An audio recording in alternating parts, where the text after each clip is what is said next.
Good morning soul of you again. तो yesterday जो भी हमने डिस्कस किया, मैं एक बार इस क्लास में उसको रिकॉल कर देता हूँ और फिर आपके जो भी डाउट्स हैं वो क्लियर करेंगे और उसके बाद हम 7.2 से रिलेटेड चीज़ें पढ़ेंगे। ठीक है, अभी देखो ज्वाइन कर रहे कौन है ये, अभी लेट ज्वाइन करते हो, क्या करें अभी ज्वाइन करना। ठीक है, ओके चलो। तो पहले हम बात कर लेते कल क्या पढ़ा, बहुत ही important cheese.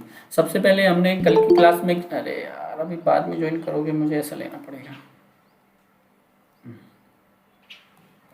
So then again yesterday we will discuss very important thing, this introduction of trigonometric. ये हमने पढ़ा था, इंट्रोडक्शन ऑफ ट्रिग्नोमेट्रिक पढ़ा था। तो फर्स्ट ऑफ ऑल ट्रिग्नोमेट्रिक है क्या? ट्रिग्नोमेट्रिक है रिलेशंस, किस किस के बीच में रिलेशन है बताइए?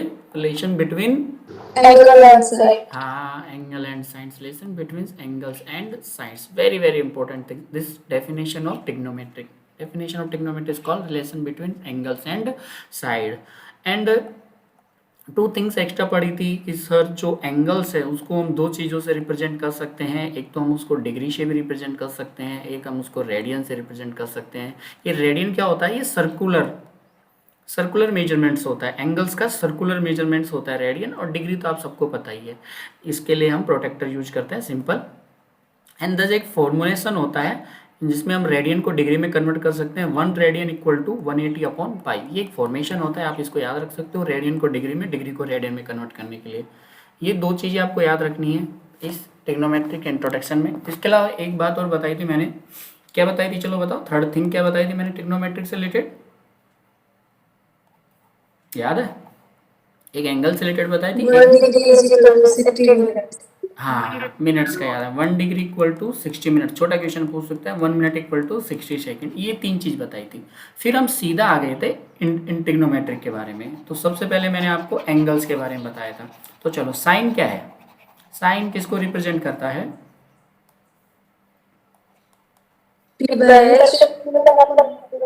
हाँ, साइन वैल्यू को रिप्रेजेंट करता है, वैल्यू परपेंडिकुलर अपॉन हाइपोथेनस की वैल्यू को। टेन किसको रिप्रेजेंट करता है, जल्दी बताओ?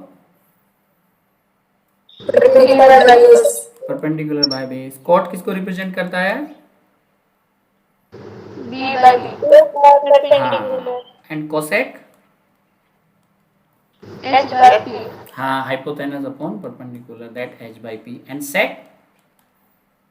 H by B. H by B. और cos is the inverse of B by H. ये दो चीज़ों को रिप्रेजेंट करता है, बस ये आपको याद रखना है। अगर आपको पहला इंट्रोडक्शन पढ़ना है तो ये आपको याद रखना है, वो तो बेसिक चीज़ है, ये आपको याद रखना है।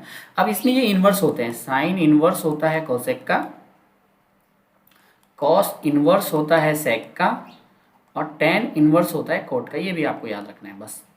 दो तीसरी इसमें जो वेरी इंपॉर्टेंट थिंग्स है, एंगल्स याद रखनी है कि किस एंगल के पर्पज में ले रहे हैं। एंगल्स जो हमेशा जो थीटा बनेगा वो किसके साथ बनेगा बताइए? बेस एंड हाइपोथेनस के साथ बनेगा। याद रखना, कितनी बार बोला? अगर आप एंगल ए ले रहे हो तो इस कंडीशन में बेस ये हो जाएगा, हाइपोथेनस ये हो जाएगा। अगर आप एंगल बी ले रहे हो तो इस कंडीशन में बेस ये हो जाएगा और हाइपोथेनस ये हो जाएगा। ये चेंज नहीं होगा, हाइपोथेनस सिर्फ बेस चेंज होता है। तो बेस ये हो जाएगा तो इस कंडीशन में परपेंडिकुलर ये हो जाएगा। इस ए की पर कंडीशन लेंगे तो ये बेस और ये परपेंडिकुलर। ये आपको याद ही रखना पड़ेगा कि जो भी आप एंगल ले रहे हो, मान लो एंगल ए ले रहे हो तो ए बेस, ये हाइपोथेनस। मान लो आप एंगल बी ले रहे हो तो ये बेस और ये हाइपोथेनस। तो इस तरह से ये याद रखना। तो ये सब चीज़ें हमने कल की क्लास में डिस्कस कर ली थी।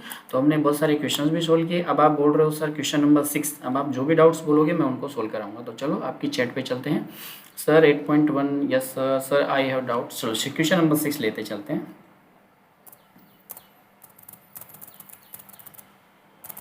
बहुत इजी एक्सरसाइज है, आपको जो भी डाउट्स हो आप आज भी पूछ सकते हो, कल भी पूछ सकते हो। जिन बच्चों ने नहीं की है, 1-2 क्वेश्चंस रह गए, करना है, कल फिर से आप पूछ सकते हो। इस एक्सरसाइज के लिए आपको एक अपॉर्चुनिटी, आप कभी भी कोई सी भी एक्सरसाइज का क्वेश्चन पूछ सकते हो, लेकिन आपको उसके लिए करना होगा।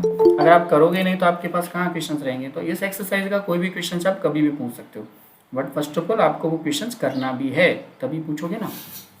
This is the question number 6। तो वाट टू से क्वेश्चन नंबर 6, क्वेश्चन नंबर 6 से एक मिनट पेन छोटा कर लेते हैं। If a angle A and B are acute angles such that cos A equal to cos B, then show that A equal to B।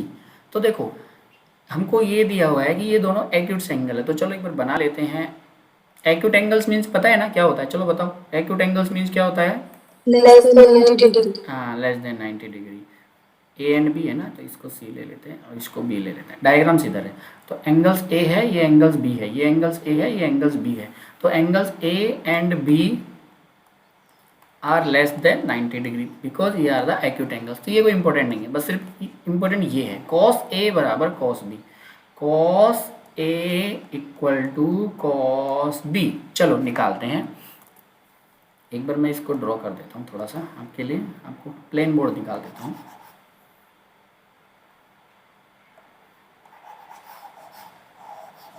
यहाँ समझाऊंगा फिर।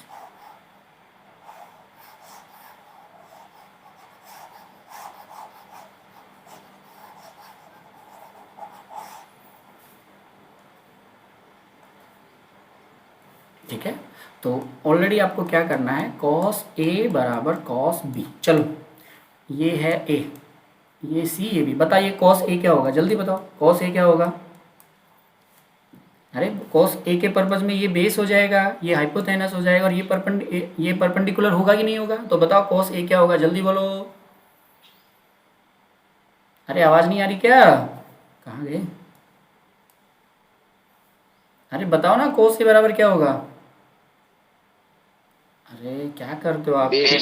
हाँ तो बेस क्या है यहाँ पर, अरे बोलो ना बेस क्या है, ए सी है ना।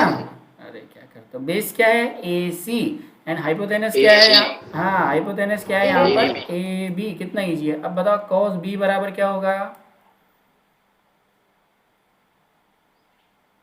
इस कंडीशन में अगर बी लेंगे तो ये हो जाएगा बेस और ये हो जाएगा परपेंडिकुलर। तो इस कंडीशन में हो जाएगा B C upon A B. होगा कि नहीं होगा, B C upon A B होगा कि नहीं होगा, यस या नो। होगा। हाँ बिल्कुल होगा। तो अब देखो दोनों कंडीशंस में, अब आप देखोगे इस कंडीशंस में, इस कंडीशंस में। अब अगर मैं इनको बराबर करता हूँ, अगर मैंने इनको बराबर किया A C upon A B equal to B C upon A B. अब देखो ये दोनों बराबर, मतलब ए बी बराबर है, तो ए सी बी सी भी क्या होगी, बराबर होगी। मतलब ये साइड और ये साइड भी क्या होगी, बराबर होगी। अब बताओ जब ये साइड्स बराबर है तो ये एंगल्स बराबर होंगे कि नहीं होंगे, ये वाले एंगल्स बराबर होंगे कि नहीं होंगे। इस कंडीशन में एंगल ए बराबर एंगल बी भी होगा। राइट या रॉन्ग, इतना ईजी था। देखो अब cos ए बराबर cos बी है, तो A C upon A B, B C upon A B. अब दोनों ऑलरेडी बराबर है, ये आपको कंडीशंस में दिया हुआ है, cos ए बराबर cos बी। तो अब A C upon A B और B C upon A B दोनों बराबर होंगे। अब चलो ए बी बराबर है, ए बी मान लो, चलो रख लेते हैं ए बी 6 रख लेते हैं, ये भी 6 रख लेते हैं। अब ये 6 तो कट जाएंगे, तो ए सी बराबर बी सी बराबर होगा कि नहीं होगा। जब ये बराबर होगा तो इनके एंगल्स भी क्या होंगे, बराबर। स्नेहा समझ आया। Yes sir. वैसे और भी इजी है, आप ऐसे भी लिख सकते हो cos ए बराबर cos बी। आप सबको पता है ये अलग है, ये अलग है, cos से cos कट जाएगा, एंगल ए बराबर एंगल बी भी कर सकते हो। लेकिन ऐसा मत करना, ऐसा ही करना, ये बहुत शॉर्ट हो जाएगा, क्योंकि ये दोनों अलग है ना। cos रिप्रेजेंट करता है एंगल्स के वैल्यू को, और ए रिप्रेजेंट करता है उस एंगल्स को। तो ये दोनों मिलके अलग अलग चीज़ बनते हैं ना, तो इसलिए यहाँ, लेकिन आप ऐसा ही करना, cos ए बराबर A C upon A B, cos B बराबर B C upon A B, दोनों बराबर हैं। तो ए बी बराबर, तो ए सी बी बराबर, तो एंगल ए बराबर एंगल बी। चलो और पूछो, किसको कौन सा क्वेश्चन पूछना है। सर 12 वाला ओके, नहीं 12 वाला, अच्छा ये तो स्कूल में आने को बोला है क्या। ठीक है, और किसी को कोई क्वेश्चन पूछना है, sir I have a doubt. ठीक है, आप जो भी पूछो सर, 8.1 आप जो भी क्वेश्चन पूछोगे मैं बताऊंगा। एक मिनट फिर से मैं ओपन करता हूँ, पूछो किसी को और कोई क्वेश्चन पूछना है एक्सरसाइज 8.1 से रिलेटेड, जल्दी से बोलो। किसी को कोई क्वेश्चन पूछना है एक्सरसाइज 8.1 से रिलेटेड। क्वेश्चन नंबर 9 कितने बच्चों ने किया। सर गीता, क्वेश्चन नंबर 9 के सभी से हो गया, बहुत अच्छा क्वेश्चन है। नहीं हुआ तो 1-2 बार कर लेना, सीबीएसई ने 2-3 बार पूछ लिया है क्वेश्चन नंबर 9। ऐसे ही क्वेश्चन आपको एग्जाम्पल्स में भी देखने को मिले थे। क्वेश्चन नंबर 9 बहुत अच्छा क्वेश्चन है, आपको खुद को करना है ये। किसी को और कोई क्वेश्चन पूछना है, मैं बार बार रिपीट कर रहा हूँ। हाँ ठीक है, जो बच्चे ऑनलाइन नहीं हैं, जो अभी क्लास में नहीं है और जो बाद में यूट्यूब पे वीडियो देखेंगे, अगर उनको कोई भी क्वेश्चन पे डाउट है, मैं ये क्लास रिकॉर्डेड है इसलिए बोल रहा हूँ, अगर उनको कोई भी क्वेश्चन में डाउट है तो वो क्या करेंगे, वो अपने डाउट्स ग्रुप पे शेयर करेंगे, जो क्लास का ग्रुप बना है उस पर शेयर करेंगे, और जो बाकी के बच्चे हैं उनकी हेल्प करेंगे क्वेश्चंस को सोल्व करने में। ओके ओके, तो मान लिया जाए कि आपको कोई क्वेश्चन नंबर 9 में डाउट है। ओके चलो क्वेश्चन नंबर 9 कराते हैं। चलो क्वेश्चन नंबर, अच्छा अरे वाह 9 इंपॉर्टेंट बोला तो 9 में डाउट है, क्या बात पहले तो नहीं बोला आपने 9 में डाउट है। इम्पोर्टेंट का मतलब आपको इम्पोर्टेंट का मतलब आपको करना था वो। चलो कोई नहीं, मैं बता देता हूँ फिर। इम्पोर्टेंट इसलिए कि कई बार पूछा है, अब आपको मैंने पूछा कि इम्पोर्टेंट है तो आपको डाउट आ गया उसमें। इम्पोर्टेंट, अब मैं बोलूँगा 8 बहुत इंपॉर्टेंट है। अब देखो 8 कितने बच्चे पूछते हैं। क्वेश्चन नंबर 8 बहुत इंपॉर्टेंट है। अब 8 मत पूछ, अब बोलोगे सर 8 भी बता दो फिर। ऐसा नहीं है, प्रैक्टिस आपको खुद को ही करनी है। एक्चुअल में ना आप खुद से प्रैक्टिस करोगे ना बहुत अच्छे से सीखोगे। प्रैक्टिस करने के बाद समझ नहीं आ रहा, एक बार प्रैक्टिस किया नहीं हुआ, फिर किया नहीं हुआ, फिर सोचोगे जान दो सर से पूछेंगे। मेरे से पूछने के तुरंत बाद आपको खुद को उसको फिर से सॉल्व करना है। सच में आपको वो क्वेश्चन हमेशा लाइफ टाइम याद आ जाएगा। अब तक आपने क्या किया, टीचर ने एक्सरसाइज कराई, आपने लिख ली, ऐसा नहीं होता। आप खुद सोल्व करो, नहीं समझ आता तो मुझे पूछो। अब सर खुद सोल्व कैसे करेंगे? अरे सारे कॉन्सेप्ट तो क्लियर है ना आपके, सारे कॉन्सेप्ट क्लियर है कि साइन ए की जगह क्या लिखना है, कोस सी की जगह क्या लिखना है, सारे कॉन्सेप्ट क्लियर है, वैल्यू रखनी है।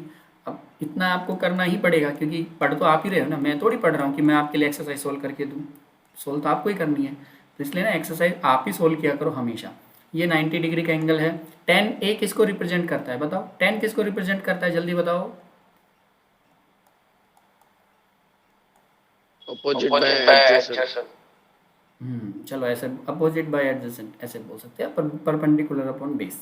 ठीक है, तो ए क्या है, ये है, तो ये है परपेंडिकुलर, ये है बेस √3, ये √3, ये है 1। चलो root of square, you no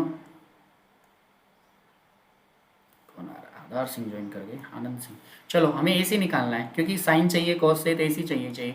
A C square बराबर होता है A B square plus B C square. चलो ए बी का स्क्वायर करेंगे √3 का होल स्क्वायर, बी सी का करेंगे 13 + 1 = 4 and A C equal to 2 आ जाएगा, क्योंकि √4 करेंगे ये 2 आ जाएगा। चलो अब बहुत ईजी है, यहीं रखता हूँ।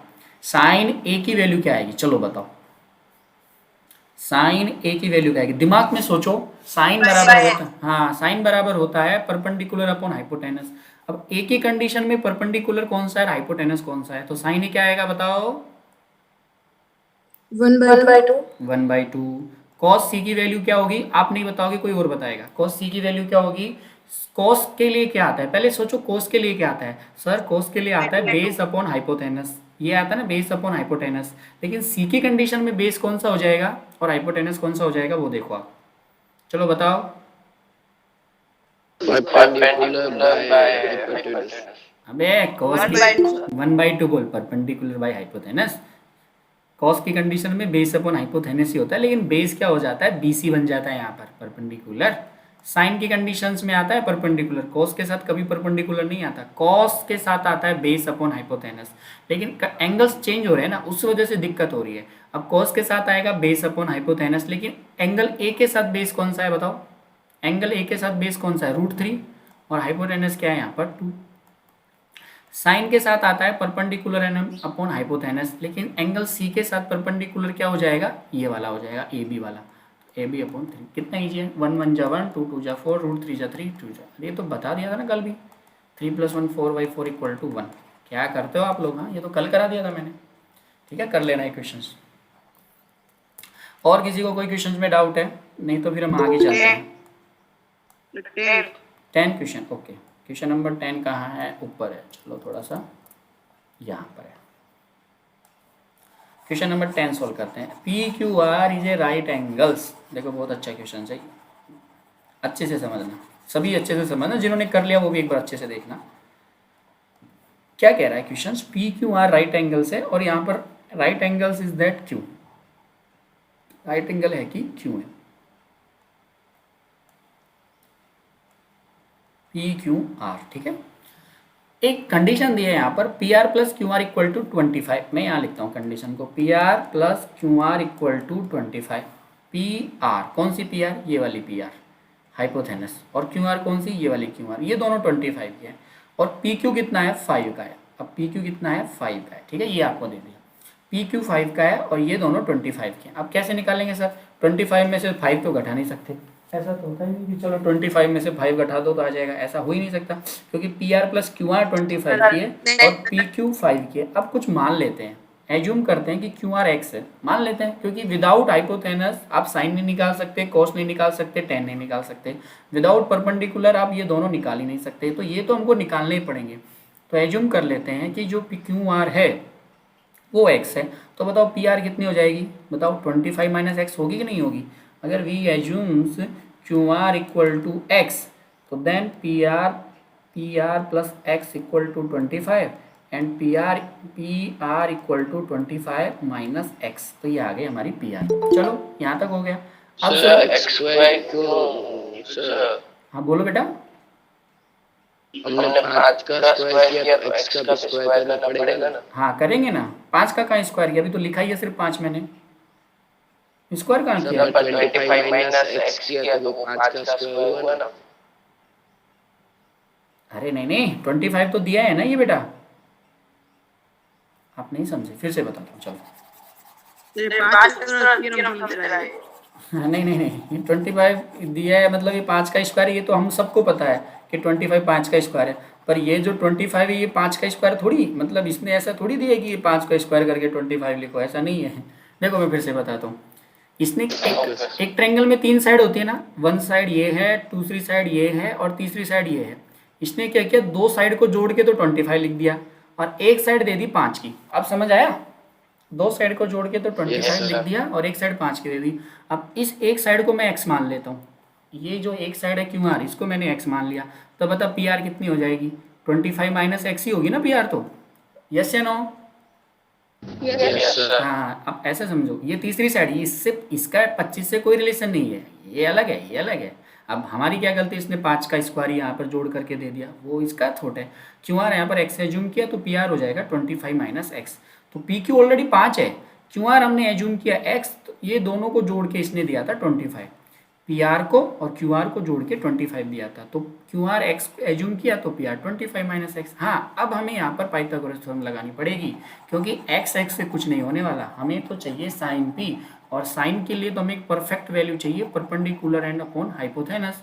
अब परपेंडिकुलर एंड हाइपोथेनस कैसे निकालेंगे, जब परपेंडिकुलर ही हमारे पास एक्स है, पी के साथ तो परपेंडिकुलर यही हो जाएगा, तो एक्स की वैल्यू हमको चाहिए ही चाहिए। तो use that Pythagoras theorem, P R square, अब स्क्वायर करेंगे, P R square equal to P Q square plus Q R square, यही है ना Pythagoras theorem, P R square equal to P Q square plus Q R square. अब बताओ P R कितना है, P R है 25 minus x, अभी तो निकाला, पी आर कितना निकाला था 25 minus x square. P Q कितना है, एक्स है, पी क्यू एक्स नहीं है, पी क्यू 5 है तो 5 का स्क्वायर। क्यू आर कितना है, एक्स है तो एक्स का स्क्वायर, क्यू आर कितना है, एक्स है तो एक्स का स्क्वायर। चलो इसको सोल्व करते हैं, use that algebraic identity A minus B का whole square, simple use, A square equal to 25 का स्क्वायर करेंगे तो 625, बी स्क्वायर करेंगे एक्स का करेंगे तो X square, minus 2ab 2a and B equal to 5 का करेंगे तो 25 और x का करेंगे तो एक्स स्क्वायर। चलो यहाँ थोड़ा सा फिर से लिखते हैं, 625 प्लस एक्स स्क्वायर, इसको मल्टीपल करते हैं, 25 को 2 से मल्टीपल करेंगे 15x, 25 प्लस एक्स स्क्वायर। देखो कुछ कट रहा है क्या, एक्स स्क्वायर से एक्स स्क्वायर कटता है क्योंकि दोनों इक्वल्स में और दोनों के सिंबल्स भी सेम है, तो एक्स स्क्वायर से एक्स स्क्वायर कट जाएगा। अब क्या बचा, ठीक है, अब क्या बचा, एक्स स्क्वायर से एक्स स्क्वायर कट गया, तो अब बचा हमारे पास यहाँ पर 625 माइनस 15x इक्वल टू 25, यही बचा ना, 625 माइनस 15x इक्वल टू 25, क्योंकि ये एक्स स्क्वायर से तो क्या हो गया, एक्स स्क्वायर कट गया, अरे डबल लिख दिया क्या, ये एक्स स्क्वायर से तो ये ऊपर वाला है, ठीक है, ये एक्स स्क्वायर से तो एक्स स्क्वायर कट गया, तो अपने पास बचा 625 माइनस 15x इक्वल टू 25। चलो 25 को इस साइड लेके आओ, 15 को साइड लेके जाओ, 625 माइनस 25 इक्वल टू 15x, 625 में से 25 गए तो 600 इक्वल टू 15x। अगर मुझे x की वैल्यू चाहिए तो 600 को मैं डिवाइडेड कर दूंगा 15 से, कितना आ जाएगा 12, x की वैल्यू कितनी आ जाएगी 12, मतलब x की वैल्यू कितनी आ गई 12, यानी यहाँ पर जो PQ है ये कितने का आ जाएगा 12 का। इस कंडीशंस में जो PQ RQ है, सॉरी PQ नहीं RQ जो है, इस कंडीशन में जो RQ है उसकी वैल्यू कितनी आ जाएगी 12, और यहाँ पर PR की वैल्यू आ जाएगी 25 माइनस 12 इक्वल टू 13, ये आ गई हमारे पास वैल्यू। चलो अब वैल्यू आ गई तो निकालना कौन सा टफ काम है, साइन निकालना है पहले, क्या निकालना है साइन P, तो बताओ साइन P कितना हो जाएगा, जल्दी बताओ, साइन P हो जाएगा RQ अपॉन PR यानी 12 अपॉन 13, बताओ कोस P कितना हो जाएगा, सब PP के साथ ही निकालना है, तो इस कंडीशन में हाँ PQ अपॉन PR मीन्स 5/13। तो बताओ 10 पे कितना हो जाएगा? 12/5। 12/5 बाय QR/PQ यानी 12/5। ईजी था ना? बहुत ईजी है चैप्टर्स में, और 100% ना इक्वेशंस आपको मिलेगा। आप ये 2 नंबर नहीं छोड़ने वाले हो, 2 या 1 नंबर जितने का भी आएगा ये आप नहीं छोड़ने वाले हो। बहुत ईजी है, सिर्फ वैल्यूज निकालनी है आपको ना। इस सवाल को देखने से पहले ना आपको, जैसे आपको कोई क्वेश्चन मिल गया, जैसे आपको एक क्वेश्चन दे दिया ये, और आपको पता है कि ये रेशियो ऑफ ट्रिग्नोमेट्रिक से रिलेटेड है, रेशियो ऑफ ट्रिग्नोमेट्रिक से रिलेटेड है, क्योंकि रेशियो ऑफ ट्रिग्नोमेट्री की होती है sine cos tan cot sec cosec, जहाँ पर हम लिखते हैं। आपको पता लग गया रेशियो ऑफ ट्रिग्नोमेट्री से रिलेटेड, तो आपको 2 चीज़ें निकालनी है बस। पहली चीज़ आपको देखनी है कि क्या उसमें हमें बेस, परपेंडिकुलर और हाइपोटेनस तीनों दिए हैं क्या। यदि दिए हैं तो अपना काम आसान हो गया, अगर यदि नहीं दिए हैं तो निकालो, कैसे भी करके निकालो आप। कुछ तो उसमें रिलेशन दिया होगा ताकि आपको निकालने पड़ेंगे, क्योंकि विदाउट बेस, परपेंडिकुलर, हाइपोथेनस आप रेशियो ऑफ ट्रिग्नोमेट्रिक निकाल ही नहीं सकते हो। पहला काम हो गया, आपको ये तीनों चाहिए। दूसरा काम, आपको एंगल्स पता होना चाहिए कि अगर एंगल ए लिया हुआ है तो बेस कौन सा होगा, परपेंडिकुलर कौन सा होगा। अगर एंगल ए की जगह एंगल सी लिया हुआ है तो बेस कौन सा होगा, परपेंडिकुलर कौन सा होगा, ये आपको पता होना चाहिए। अगर ये आपको पता है तो आप सिंपल साइन, चाहे ए पूछे या साइन सी पूछे, आप निकाल सकते हो। कॉस ए पूछे या कॉस सी पूछे आप निकाल सकते हो। टेन ए पूछे या टेन सी पूछे या आप निकाल सकते हो, या इनके इन्वर्स पूछे आप निकाल सकते हो। अगर आपको ये 2 चीज़ याद है तो रेशियो ऑफ ट्रिग्नोमेट्रिक आपकी 100% श्योर है। अब आपको ये बात समझ आई क्या करना है इसमें, क्योंकि आपको बहुत सारा डाउट्स यही रहता है। और आपकी 8.1 रेशियो ऑफ ट्रिग्नोमेट्रिक ही है। अगली जो आएगी एंगल ऑफ ट्रिग्नोमेट्रिक आएगी, ये है रेशियो ऑफ ट्रिग्नोमेट्रिक। सिंपल है, रेशियो ऑफ ट्रिग्नोमेट्रिक का क्वेश्चन आएगा तो आपको कितनी चीज याद रखनी है, बताओ कितनी याद रखनी है? अरे छोटे बच्चों की तरह बोलते नहीं क्या, 2 चीज याद रखनी है। कौन सी 2 चीज याद रखनी है, चलो बताओ, कोई भी एक बताओ सर, ये 2 चीज याद रखनी है। अरे कुछ तो बता दो, आवाज नहीं आ रही क्या मेरी? Students, my audio not clear? अरे कहाँ गए, आवाज नहीं आ रही क्या मेरी? एक रेशियो याद रखना। हाँ देखो कितना लेट बोलते हो आप। रेशियो ऑफ ट्रिग्नोमेट्रिक के लिए क्या याद रखना है स्नेहा, फिर से बोलो, जोड़ा जोर से बोलो, सभी सुन ले। रेशियो ऑफ ट्रिग्नोमेट्रिक के लिए क्या याद रखना है? आवाज नहीं आ रही मतलब आ रही है? Yes sir. Ratio of trigonometric के लिए क्या याद रखना है, स्नेहा बताएगी। चलो एक बार बताओ कितनी चीज याद रखनी है?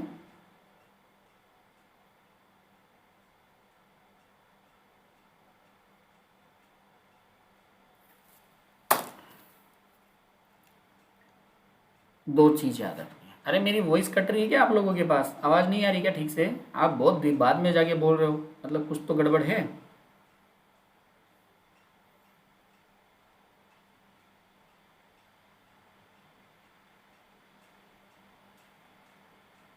ठीक है, आप नहीं बोल रहे, नहीं बोल देता हूँ। रेशियो ऑफ ट्रिग्नोमेट्रिक के लिए ना आपको 2 चीज़ याद रखनी है, फिर से मैं बोल देता हूँ। पहली चीज़ आपको याद रखनी है कि आपको पता होना चाहिए कि बेस, परपेंडिकुलर एंड हाइपोथेनस तीनों दिए हैं। अगर नहीं दिए हैं तो पहले तीनों निकालो आप, कोई भी रिलेशन देख के। दूसरी चीज़ आपको एंगल्स पता होना चाहिए कि एंगल ए के लिए पूछा है या एंगल बी के लिए पूछा है, या जो भी पी के लिए पूछा है या क्यू के लिए पूछा है। क्योंकि एंगल्स हमेशा किसके साथ बनता है? अरे एंगल्स किसके साथ बनता है ये तो पता है ना? बेस और हाइपोटेनस। हाँ, बेस एंड हाइपोटेनस के साथ बनता है। तो कंडीशन चेंज हो सकती है। एंगल ए है तो इसके कंडीशंस में बेस अलग हो सकता है, एंगल बी के साथ बेस अलग हो सकता है। अगर ये 2 चीज़ आपको पता है तो रेशियो ऑफ ट्रिग्नोमेट्रिक आप जिंदगी में कभी नहीं भूल पाओगे। ठीक है, अब बताओ इसके अलावा इसमें और कोई डाउट है किसी को? इसके अलावा रेशियो ऑफ ट्रिग्नोमेट्रिक में किसी को डाउट्स है? देखो आज डाउट्स की लास्ट क्लास है, फिर कल अगर आपने पूछा ना यस सर दो दो, ठीक है, डाउट्स बताओ। अभी आप और कोई डाउट्स है तो पूछो जल्दी से।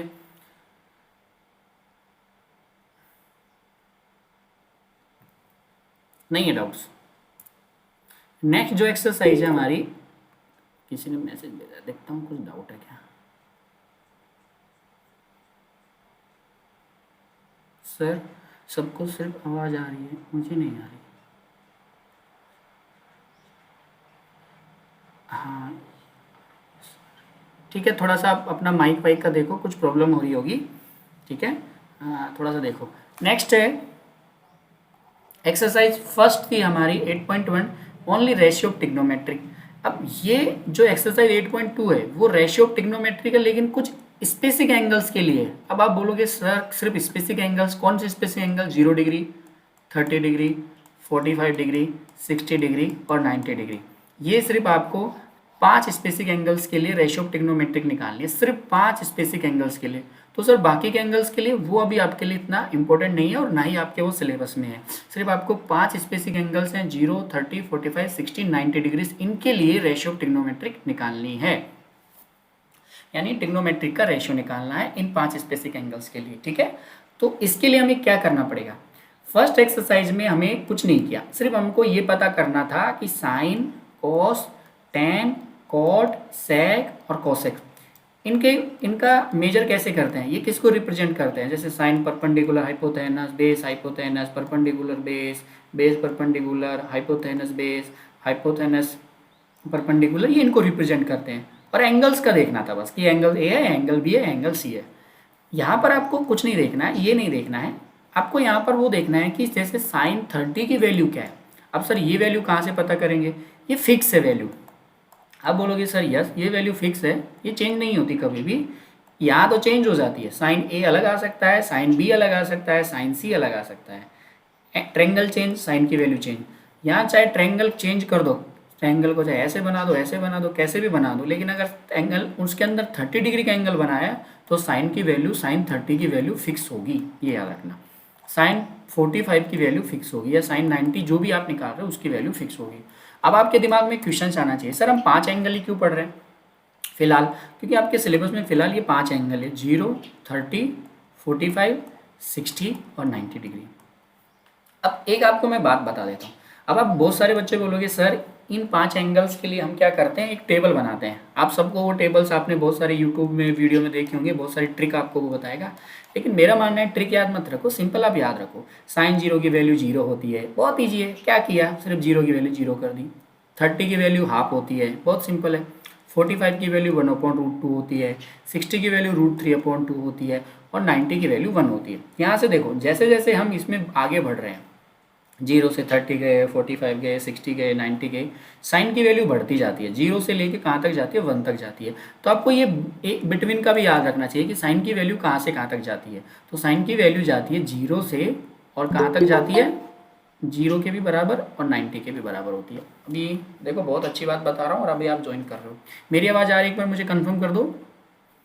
Yes sir. ठीक है, आपको ना 5 एंगल्स याद रखने हैं, 0, 30, 45, 60, 90 डिग्री, ये 5 एंगल्स याद रखने हैं। अब इनके लिए इनकी वैल्यू अलग अलग हो जाती है। अब ध्यान से सुनना, हम यहाँ पर रेशियो, ट्रिग्नोमेट्रिक रेशियो पढ़ रहे हैं, लेकिन वो स्पेसिफिक एंगल्स के साथ पढ़ रहे हैं, ये 5 स्पेसिफिक एंगल्स के साथ पढ़ रहे हैं।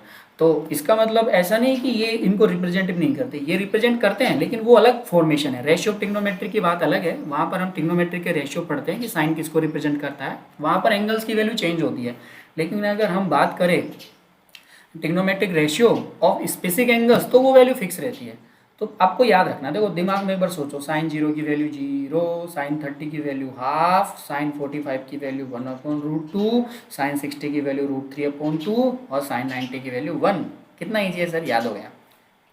2 बार ऐसे मन में सोचोगे ना तुरंत याद हो जाएगा। और मेरा मानना है कि आपकी वैल्यू याद ही रहना चाहिए।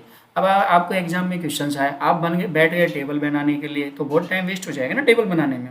इससे अच्छा अगर आपको वैल्यू पता है डायरेक्टली तो अप्लाई कर दो सिंपल वैल्यू को, जिसकी साइन 0 = 0, 30 = हाफ, 45 = 1/√2, सिंपल।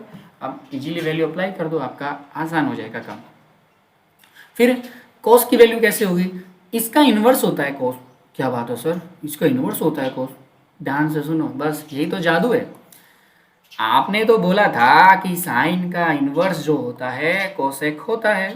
यस, मैं हमेशा सही बोलता हूँ, कुछ भी हो जाए चाहे, मैं हमेशा ट्रूथ बोलता हूँ। लेकिन ये इन्वर्स होता है साइन का कोसेक के साथ, ये हमें पता है। लेकिन ये किस कंडीशंस में है, सिंपल कंडीशंस में, कि साइन का इन्वर्स कोसेक होता है। लेकिन अगर एंगल की मैं बात करूँ तो साइन 90 - थीटा होता है कॉस थीटा। मतलब क्यों, अगर एंगल्स के हिसाब से मैं साइन 90 में से थीटा को घटा दूं तो मुझे मिलेगा कॉस थीटा। ये क्या है, यहाँ पर ये इन्वर्स नहीं है, ध्यान से सुनो, हमेशा साइन इन्वर्स होता है कोसेक का, बट अगर साइन एंगल्स के हिसाब से अगर साइन 90 माइनस थीटा मैं निकालूँ तो इसकी वैल्यू आती है कोस थीटा। अब जैसे मुझे निकालना है कोस, और कोस 90 माइनस थीटा अगर मैं निकालूँ तो ये आता है साइन थीटा। ये आपको याद रखना है। कैसे आता है सर, मैं आपको समझाता हूँ। साइन 90 माइनस थीटा होता है कोस थीटा, और कोस 90 माइनस थीटा होता है साइन थीटा। अब आपको एक सिंपल ट्रेंगल से समझाता हूँ। जैसे मान लो ये 30 है, ये 90 है, और ये 45 है। 1 मिनट के लिए मान लेते हैं, 2 मिनट के लिए ऐसा मान लेते हैं। अब मुझे निकालना है कोस थीटा। अगर मैंने कर दिया कोस 90 माइनस थीटा, जैसे 90 माइनस थीटा की वैल्यू कितनी है यहाँ पर, मान लो ये इसके पर्पज में लेते हैं, कोस थीटा इज 30, तो ये हो जाता है साइन थीटा यानी साइन 60।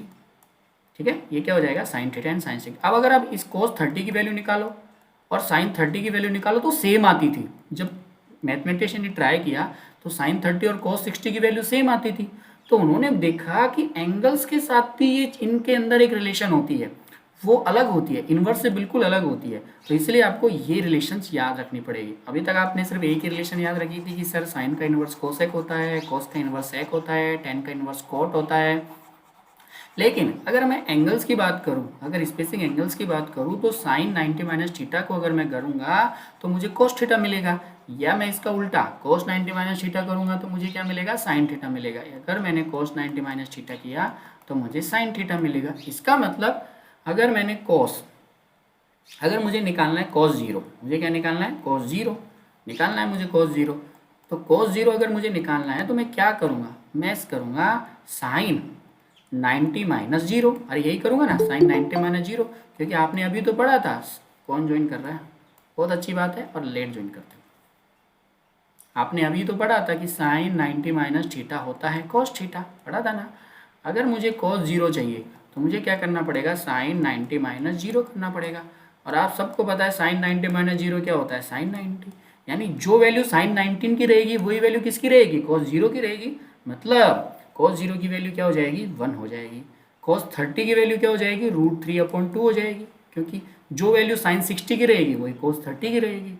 और कोस 45 की वैल्यू क्या हो जाएगी, साइन 45 के बराबर हो जाएगी। कोस 60 की वैल्यू क्या हो जाएगी, 1/2 हो जाएगी। और कोस 90 की वैल्यू क्या हो जाएगी, 0 हो जाएगी, क्योंकि जो वैल्यू कोस 19 की रहेगी वही वैल्यू साइन 0 की रहेगी। आपके दिमाग में कुछ नहीं घुसा होगा, आई नो, क्योंकि मुझे पता है कब आपके दिमाग में घुसा है। फिलहाल आप टेबल याद रखो, दिमाग में घुसाना भी नहीं है आपको, क्योंकि ये जो चीज़ है ना, ये 12th क्लास की है और आपके लिए भी बहुत रेलिवेंट से मैं बताऊंगा। आप चिंता मत करो, आपको जो भी इसमें क्लियरिटी है ना, वो जब तक क्लियर नहीं होगी ना हम आगे नहीं बढ़ेंगे। तो आपके दिमाग की ना सारी क्लियरिटी मैं दूर कर दूंगा, आप बिल्कुल भी बेफिक्र रहिए। फिलहाल आप ये थोड़ा सा देख लीजिए, देख लेना। मेरी आवाज़ आ रही है कि सो गए, यस सर। मतलब सो गए इसीलिए सर बोला है क्या, ओके कोई आ नहीं। रही हूँ। अच्छा ठीक है, तो चलो अब हम बात करते हैं। तो कॉस का वैल्यू कैसे आएगी, साइन की वैल्यू आएगी साइन 0 की 0, √30 की 1/2, 45 की 1/2, 60 की √3/2, 90 की 1। इसको अगर उल्टा करके लिखे 1√3, 1√2, 1/2, तो ये इसकी वैल्यू आ जाती है कॉस की। मतलब कॉस की जो वैल्यू रहती है वो कहाँ से कहाँ तक रहती है, सिंपल है, ये भी सर 0 से 1 तक ही रहती है। 0 सबसे छोटा और 1 सबसे बड़ा, इसके बीच में ही हमारे पास कॉस की वैल्यू रहती है। अब आते हैं हम टेन पे। ये क्या सिस्टम है, टेन की वैल्यू क्या होती है। अब आप देखो, ये है हमारा जो भी आपको बना है ना, जो भी आपके पास थिंक बनी है ना, वो इसी से बनी है, ABC, ये हमारे पास। अब आप सबको पता है साइन A बराबर क्या होता है, चलो जल्दी बताओ, साइन A बराबर क्या होता है, जल्दी बताओ। अरे BC/AC ना। और कॉस A बराबर क्या होता है, जल्दी बताओ। अरे AB/AC ना, क्या करते हो आप लोग। कॉस कॉस A बराबर AB/AC, साइन A बराबर BC/AC। अब दोनों में डिवीजन कर दो, मैंने डिवीजन कर दिया, साइन A में डिवीजन कर दिया, कॉस A का मतलब BC/AC, AB/AC, ऐसा आ गया, AC से AC कट गया, यानी साइन A/कॉस A बराबर क्या बचा हमारे पास, BC/AB। अब बताओ BC/AB किसको रिप्रेजेंट करता है, यहाँ पर BC/AB किसको रिप्रेजेंट करता है, 10 को। अरे देखो BC/AB किसको रिप्रेजेंट करता है, 10 को। ए के पर्पज में, ए से तो बात कर रहे थे हम, 10 ए को रिप्रेजेंट करता है। मतलब अगर मैं साइन में कोस का भाग दे दूँ तो मुझे 10 मिल जाएगा ना, बस सिंपल है। साइन में अगर मैं कॉस का भाग दे दूँ तो मुझे टेन मिल जाएगा। देखो आप फॉर्मूला बनाना सीख गए, आपको पता लग गया कि टेन ए का फॉर्मूला कैसे आया। हमें पता था साइन ए बराबर बी सी ए सी होता है, कॉस ए बराबर ए बी ए सी होता है, भाग दे दिया दोनों में, तो जो बी सी ए बी बचा वो टेन ए को रिप्रेजेंट करता है। तो देखो कितना easy formula banana, sign A upon cos A, ये टेन का फॉर्मूला आ गया। अगर मुझे यहाँ पर टेन की वैल्यू चाहिए तो साइन में मैं कॉस का भाग दे दूंगा। तो बताओ जीरो में एक का भाग देंगे तो क्या आएगा? जीरो। ठीक है, वन अपॉन टू में रूट थ्री अपॉन टू का भाग देंगे, वन अपॉन टू में रूट थ्री अपॉन टू का भाग देंगे तो क्या आएगा बताओ? अरे टू से टू कट जाएगा, वन अपॉन रूट थ्री आएगा ना, टू से two, A B C D, आपको ये तो फॉर्मेशन पता है ना, ए बी सी डी। अगर मुझे इसको सोल्व करना है तो मैं क्या करूँगा, A B multiple D upon C, इसको उल्टा करके मल्टीपल कर दूंगा तो टू से टू कट जाएगा। बताओ वन अपॉन रूट टू में वन अपॉन रूट टू का भाग देंगे तो क्या आएगा? One. Root three upon two में वन अपॉन टू का भाग देंगे तो क्या आएगा? अरे रूट थ्री अपॉन वन, या रूट थ्री भी लिख दो, वन में भाग, वन में जीरो का भाग देंगे तो क्या आएगा? वन में जीरो का भाग देंगे, नॉट डिफाइंड। ध्यान से सुनना, यहाँ पर कभी भी वैल्यू इन्फिनिटी नहीं होती है। इन्फिनिटी का मतलब वैल्यू है लेकिन वो इन्फिनिटी तक है, यहाँ पर आएगा नॉट डिफाइन। आप बहुत सारे कंफ्यूज हो जाते हो, सर ये और नॉट डिफाइन में क्या अंतर है? बहुत अंतर है, दिन रात का अंतर है। नॉट डिफाइन का मतलब वो डिफाइन ही नहीं हो सकता, इन्फिनिटी का मतलब वैल्यू है लेकिन वो अनंत है, अब वो कैलकुलेट नहीं कर सकते। सर सेम ही बात है ना, जब डिफाइन कैलकुलेट ही नहीं कर सकते तो डिफाइन भी नहीं कर सकते, गलत बात है। जीरो अपॉन जीरो कभी डिफाइन नहीं होता, ये नॉट डिफाइन है। Zero upon zero not define है, ध्यान से सुनना। Infinity upon infinity not define है, ये नॉट डिफाइन के अंदर कैटेगरी का। और सिंपल इन्फिनिटी ये डिफाइन तो है लेकिन इसकी वैल्यू इन्फिनिटी है, मतलब बहुत हाई वैल्यू है, इतनी हाई है कि हम कैलकुलेट ही नहीं कर सकते। सिंपल है, 22/7 क्या है? पाई की वैल्यू है, बट एक पाई की वैल्यू होती है 3.14। तो पाई की एग्जैक्ट वैल्यू नॉट डिफाइन है ना, क्योंकि वो चल ही रही है, अभी तक उसको हम डिफाइन नहीं कर पाए। हाँ, जिस दिन पता लग जाएगा कि इतनी है तो वो इन्फिनिटी के अंदर काउंट हो जाएगी, क्योंकि बहुत आगे तक चली गई ना ये वैल्यू। तो थोड़ा सा देखिएगा, नॉट डिफाइन और इन्फिनिटी में डिफरेंस होता है। तो इस तरह से साइन की वैल्यू निकाल ली, कॉट की वैल्यू निकाल ली। यस बोलिए। हाँ मुझे पता है, डोंट वरी, नहीं घुसता ना तो घुस जाएगा, आप बिल्कुल बेफिक्र रहिए, चिंता मत करो। 8.1 की सब बातें घुसी क्या कि ये यही नहीं घुसी? वो तो कुछ सही है, साइन 30 और ये हाँ हाँ ठीक है, कोई नहीं, चिंता मत करो। अभी देखो मैं क्लास को क्या कर रहा हूँ, ख़त्म कर रहा हूँ, क्योंकि ना अभी हमारा टेस्ट भी है ना, तो फिलहाल आप क्या करो, टेस्ट भी दे लो।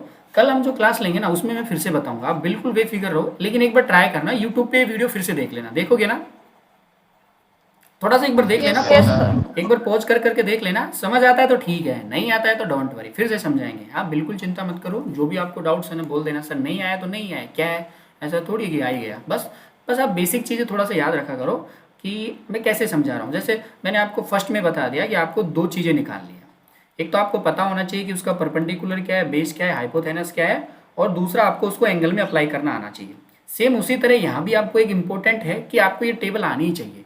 अब वो टेबल आएगी कैसे? वो आएगी प्रैक्टिस से। आप बिल्कुल बेफिक्र रहो, मैं फिर से बताऊंगा, कल एक बार और बताएंगे, परसों एक बार और बताएंगे, एक दो बार बताएंगे ना, आपको ये ऐसे याद हो जाएगी। मैं बोलूंगा बताओ 10:45 की वैल्यू, सर 1, आप ऐसे बोलोगे, देखना। बस थोड़ा सा पैसेंस रखो। आज अभी मैं आपको गूगल फॉर्म शेयर कर रहा हूँ, बहुत अच्छा टेस्ट है, बहुत अच्छे क्वेश्चन है, आप सोल्व करना। कोऑर्डिनेट ज्योमेट्री का बेटा टाइम 60 मिनट है, आप कभी भी कर देना, कोई प्रॉब्लम नहीं है, लेकिन थोड़ा सा ऑनेस्टली करना। आंसर उसके अभी हम नहीं कराएंगे। आप बोलोगे सर जैसे ही चैप्टर खत्म होता है तो क्या उसके आंसर सोल्व कराओगे? अभी नहीं कराएंगे हम उसके आंसर, क्योंकि उसके लिए क्लास लगेगी पूरी की पूरी। तो आप जितने क्वेश्चंस कर सको करो, और जो नहीं होंगे ना वो हम बाद में सोल्व कराएंगे आफ्टर कंप्लीट। जैसे आफ्टर कब कराऊंगा, 27 तक तो अपना प्री बोर्ड है, तो ठीक है, प्री बोर्ड खत्म होने के बाद में उसको सोल्व कराऊंगा। अगर आप बोलोगे सर ये क्वेश्चन समझ नहीं आया, तो मैं आपको अभी फिलहाल वो सोल्व नहीं करा पाऊंगा, प्री बोर्ड खत्म होने के बाद सोल्व करा पाऊंगा।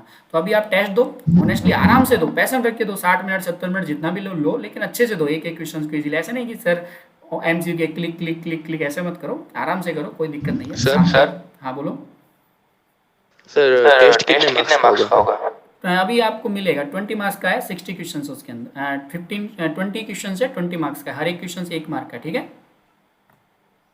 Okay sir. हाँ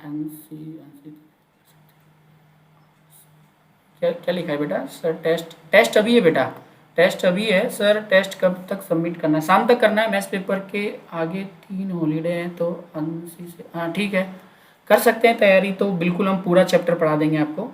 और Kritika, okay thank you sir, okay हाँ ठीक है। तो ये हो गया। अभी मैं आपको टेस्ट शेयर कर रहा हूँ। आप क्लास को अच्छे से देखा होगा, आपको थोड़ा बहुत तो समझ आया होगा। और हमने वैसे भी आज 8.1 के डाउट सोल्व कर लिए। डोंट वरी, आप चिंता मत करो, वही हमारे लिए इंपॉर्टेंट था। 8.2 कल पढ़ाएंगे, फिर से एंगल्स के बारे में बताएंगे, बेसिक चीज़ बताएंगे बहुत सारी जो आपने आज तक नहीं सुनी है, कल बढ़ाएंगे।